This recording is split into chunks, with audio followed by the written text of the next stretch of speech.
দর্শক, এই বাসাটি অর্থাৎ সেতু ভবনের যে বাসাটি, সেই বাসাটি ঘেরাও করে রেখেছে শিক্ষার্থী এবং পুলিশ। অর্থাৎ মিরপুর ১ রাইনখোলা মোড়ের এই বাসাটি ঘেরাও করে রেখেছে পুলিশ এবং পাশাপাশি শিক্ষার্থীরাও কিন্তু এই মুহূর্তে অবস্থান করছেন।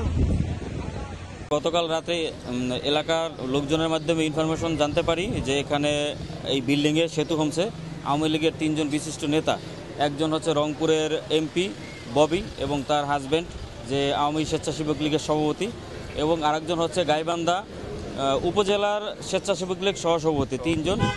তিনজন এই বিল্ডিংয়ের তিনটা ফ্ল্যাটে অবস্থান নিয়েছে।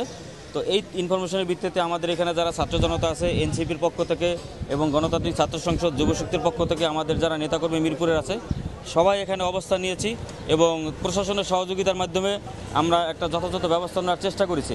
কিন্তু গতকাল রাত থেকে আমরা শত চেষ্টা করার পরেও প্রশাসনের থেকে আমরা যথাযথ সহযোগিতা না পাওয়ার পরে আমরা সারা রাত এখানে ছাত্র জনতা যারা আছে এনসিপি এবং বাকশাসে যারা আছে সবাই অবস্থান নিয়েছি। সকাল পর্যন্ত আমরা প্রশাসনের জন্য অপেক্ষা করেছি। এখন প্রশাসনের লোকজন আসছে, তাদের সহযোগিতা নিয়ে আমরা যথাযথ ব্যবস্থা এবং তাদেরকে আটক করার জন্য ব্যবস্থা যাতে নেয় সেটার জন্য আমরা তাদের কাছে রিকোয়েস্ট করেছি। এবং এখন আমাদের পক্ষ থেকে ২-৩ জন এবং প্রশাসনিক পক্ষ থেকে ২-৩ জন গিয়ে এখন তল্লাশি করতেছে, তাদের আটক করার জন্য যথাযথ ব্যবস্থা নেবে, এটাই আমাদের প্রত্যাশা। দর্শক, আমরা কিন্তু দেখতে পাচ্ছিলাম ইতিমধ্যে কিন্তু পুলিশ কথা বলছে এলাকাবাসীর সাথে এবং ভিতরে যারা গিয়েছিলেন তারাও কিন্তু কথা বলছে পুলিশের সাথে যে আসলে ওইখানে নিষিদ্ধ ঘোষিত আওয়ামী লীগের কাউকে পাওয়া গিয়েছে কিনা। আচ্ছা, আপনারা যে ঢুকতে দিচ্ছেন না, কি কারণে বলেন? একটু কথা বলেন। ওই যে আপনারা যমুনার যেটা বলছিলেন, হ্যাঁ উনিও আসছেন। না আপনি মিডিয়া ঢুকতে দেবেন না কেন? মিডিয়া ঢুকতে দেবেন না কেন? মিডিয়া ঢুকবে অবশ্যই। না এখনই ঢুকবে, মিডিয়া ঢুকবে এখনই ঢুকবে। কিন্তু এটা একটা আবাসিক হলে আবাসিকে আমি বলি আপনাকে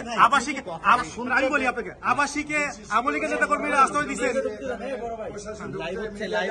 লাইভ হচ্ছে হিতে বিপরীত হবে, ঢুকতে দেন। সবগুলো লাইভ চলছে, বুঝতেছি ভাইয়া। এখানে তো অনেক মুরব্বীরা থাকে, এখানে নিষিদ্ধ সংগঠন পাওয়া গেছে। আপনারা তো অবশ্যই তাদের নিয়ে নেগেটিভ হবে।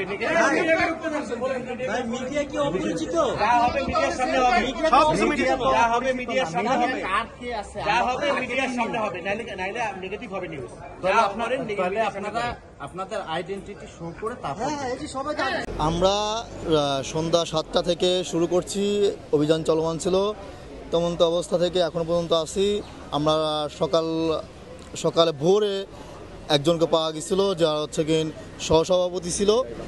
তারপরে হচ্ছে কিন বিষয়টা ছিল হচ্ছে কিন খুবই দুঃখজনক ঘটনা।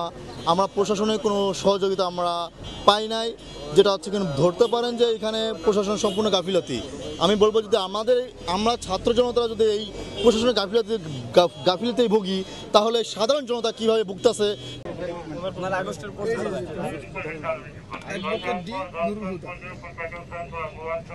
এবং এখানে উনি আরো পেজ চালায়, পেজগুলোর নামগুলো যদি দেখেন, গোবিন্দগঞ্জের সম্ভাব্য এমপি, গোবিন্দগঞ্জ ঢাকা গোবিন্দগঞ্জ সমিতি, সে নিজেকে সম্ভাব্য এমপি হিসেবে প্রচারণা চালাচ্ছিলেন আগে থেকে আওয়ামী লীগের। হোয়াটসঅ্যাপে দেখেন, হোয়াটসঅ্যাপে বিভিন্ন গ্রুপে যুক্ত আছে আওয়ামী লীগের। হোয়াটসঅ্যাপে গ্রুপে এই যে জয় বাংলা ঐক্য মঞ্চ, বঙ্গবন্ধু আওয়ামী আইনজীবী পরিষদ। আচ্ছা, মোবাইলটা আমাদের দিবেন? হ্যাঁ, আপনাদেরকে দিয়ে দেব।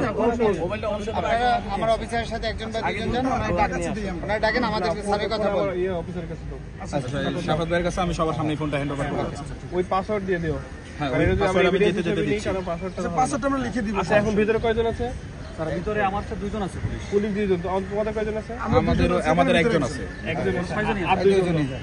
আমরা আরো 2 জন। আচ্ছা, শাফাত না, এই 2 জনই যাবে। আগে 2 জন ছিল, তোমরা আগে যেগুলো আছে ওগুলো যাও, ওনাকে নিয়ে